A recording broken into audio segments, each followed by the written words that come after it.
ہمیں اچھی طرح معلوم ہے کہ ہمارے خلاف سب سے زیادہ سازشیں خود اسرائیل کر رہا ہے، اور یہاں پر اسرائیل کا اور ہندو مشرکوں کا نیکسس ہے جو مرج کر جاتا ہے۔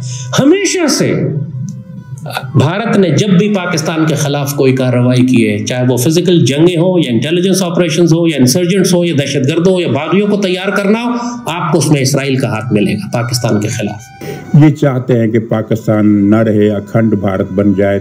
کیا عمران خان کی جو بغاوت ہے جو پاکستان کو مسلسل انارکی کی طرف لے جا رہی ہے، کہ پیچھے غیر ملکی طاقتیں ہیں، اسرائیل ہے، یورپ اور امریکہ کی یہودی لابی ہے، انڈیا کی بی جے پی کی لابی ہے۔ آپ انڈیا کا میڈیا اٹھا کر دیکھیں، ان لوگوں کا سنگ پریوار کا میڈیا وہ کس طرح عمران خان کی تعریفیں کرتا ہے۔ آنے والے وقتوں میں اگر ہم نے ایک ڈنڈے والی سرکار پاکستان میں نہ بنائی، آنے والے وقتوں میں ہم نے اپنی قوم کو ان تمام آزمائشوں اور جنگوں کے لیے تیار نہ کیا کہ جو ہماری جانب آ رہی ہیں، تو استغفر اللہ، ہمارا حال بھی پھر غزہ اور لبنان اور شام اور جارڈن کی طرح ہوگا۔ مائی گاڈ، اپنے آپ کو غزوہ ہند کے لیے تیار کریں۔ کہاں کریں گے ہم غزوہ ہند؟ غزوہ ہند کرنے کے لیے ہمیں کیا، جہاں لوگ بھوکے مر رہے ہیں اور آپ کہہ رہے ہیں کہ ہم غزوہ ہند کریں گے۔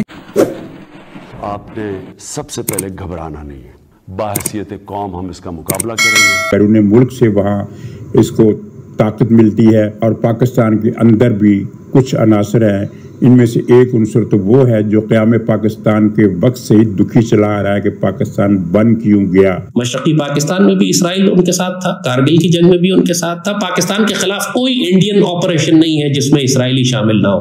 اس وقت اسرائیلی آرمی باقاعدہ مقبوضہ کشمیر میں موجود ہے ایز این ایڈوائزرز، جو پورا intelligence electronic intelligence network بھی بنا چکے ہیں، جاسوس بھی تیار کر رہے ہیں، انڈین آرمی کو گائیڈ بھی کر رہے ہیں، تیار کر رہے ہیں کہ آزاد کشمیر سے مقبوضہ کشمیر سے آزاد کشمیر اور گلگت بلتستان پر حملہ کرنے کے لیے کون سی اسٹریٹجی بہتر ہوگی۔ اس کے لیے تمام تر فوجی ایکسرسائزز اور تیاری اسرائیلی فوج مل کر انڈینز کے ساتھ کر رہی ہے مقبوضہ کشمیر میں۔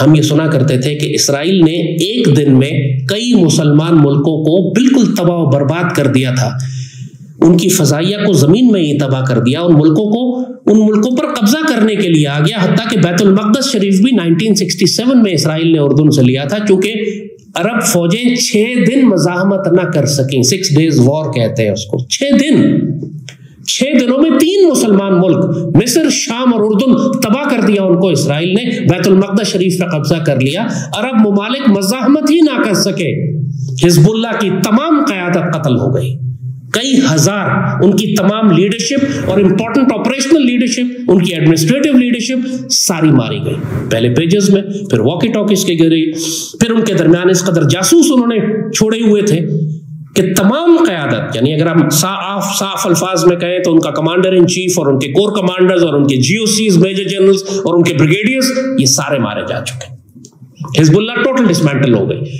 اب صرف ان کے پاس گراؤنڈ لیول پہ ینگ آفیسرز اور آپریشنل کمانڈرز رہ گئے جو فیلڈ میں تھے، مورچوں میں پھیلے ہوئے تھے۔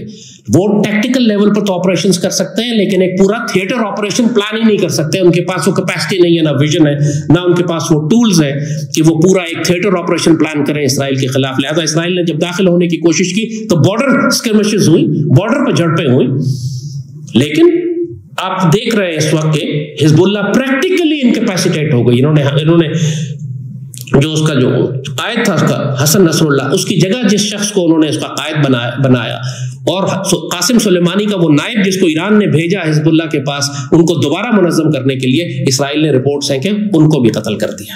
وہ انتظار کرتے رہے کہ شاید یہ جنگ ہماری جانب نہ آئے۔ وہ جو بہت مشہور مقولہ ہے کہ تم نے جنگ سے بچنے کے لیے ذلت کا راستہ اختیار کیا، آخر میں تمہارے نصیب میں ذلت بھی تھی اور جنگ بھی، اور یہ حزب اللہ کے ساتھ ہوا ہے آپ کی آنکھوں کے سامنے لبنان میں۔ سب سے طاقتور ایرانی ایسٹ جو انہوں نے پچھلے 25 سال انویسٹ کر کے تیار کیا تھا، 3 دن کے اندر ڈسمینٹل ہو کے تباہ و برباد ہو گیا۔ کیوں؟ کہ جو انیشیٹو لینے کا موقع تھا، جب دشمن کمزور تھا، جب دشمن دوسری جانب پھنسا ہوا تھا، تو حزب اللہ نے اسرائیل کی پشت پر حملہ کرنے کے بجائے انتظار کیا کہ دشمن سنبھل کر پلٹ کر پہلے حملہ کرے ان کے اوپر، اور پھر یہ برداشت نہیں کر سکے، پھر یہ بری طرح مارے گئے۔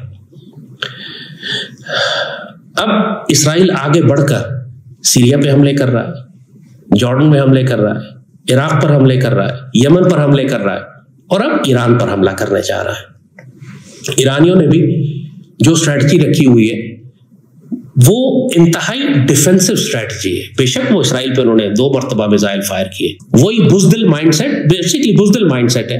وہی مائنڈ سیٹ جو جنرل باجوہ اور جنرل عمران اور جنرل فیض کے دور میں پاکستان نے دکھایا تھا کہ جب بھارت نے بالا کوٹ پر حملے کیے اور ہم نے اپنے طیارے واپس بھیجے مقبوضہ کشمیر میں بھارتی گیرزنز پہ اور ان کے ہیڈ کوارٹرز پر حملے کرنے کے لیے، تو باجوہ نے اور عمران نے حکم دیا پاکستان ایئر فورس کے پائلٹس کو کہ آپ نے دشمن کو نقصان نہیں پہنچانا، آپ نے سارے بم پہاڑوں پہ گرانے. اسی زمانے میں آپ کو یاد ہوگا دشمن کی ایک سب مرین پکڑی گئی تھی، ہمارے پانیوں میں آئی تھی، اور یہی باجوہ نے اور عمران نے حکم دیا کہ جی اس پہ راضی ہو جاؤ کہ ہم نے اس کو ڈیٹیکٹ کر لیا، اور اس کو بڑی عزت سے واپس بھیج دیا کہ آپ واپس اپنے پانیوں میں چلے جائیے.